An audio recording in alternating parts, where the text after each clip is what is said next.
Today we're talking opportunity zones here in San Diego.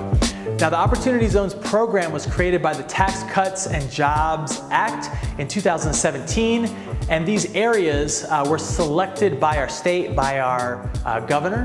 They are low-income areas that are in need of some stimulation and some growth. And so the goal of this act, or these zones, was to bring in long-term investment capital with the purpose of doing so.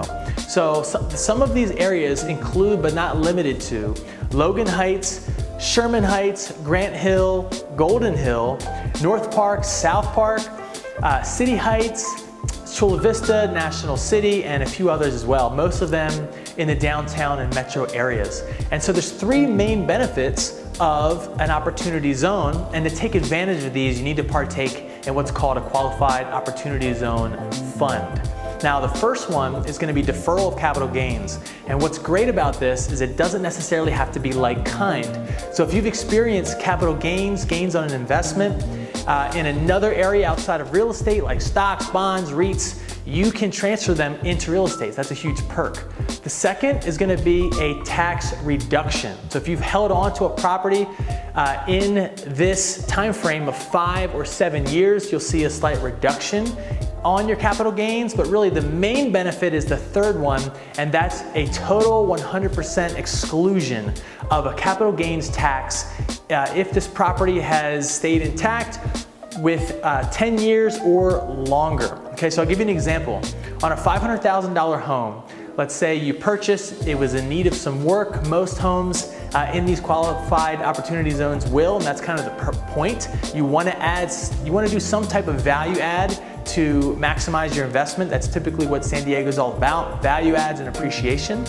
And so in this example, let's say you purchase a home for $500,000 and you made some improvements. Maybe you remodeled the interior, maybe you did some on the exterior, maybe you did some other type of value add, like you converted a garage into an ADU, you could build a freestanding ADU, you can build up, you could add more units, right, depending on the zoning. And after many years, that $500,000 home, after the value that you put in and the appreciation, is now worth, let's say, $1 million.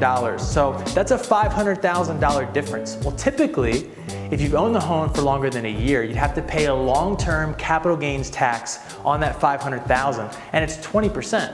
So 20% of $500,000 is $100,000 that you would owe. But if you were to own a property in a qualified opportunity zone and in one of these funds that I referred to, you are, for longer than 10 years, you are totally exempt, 100%. So it's a huge benefit. Another thing to take into consideration is because there's such strong implications to want to partake in one of these funds, there's going to be investors in-state and also out-of-state. So there's a higher and a quicker turnover, which means that these neighborhoods are also appreciating at a faster rate as well, making them a really strong investment for buy and hold here in San Diego County. If you have any more questions about qualified opportunity zones, please reach out to myself or any one of my teammates here at the Disher Group headquarters, and we would love to help you. Have a great day.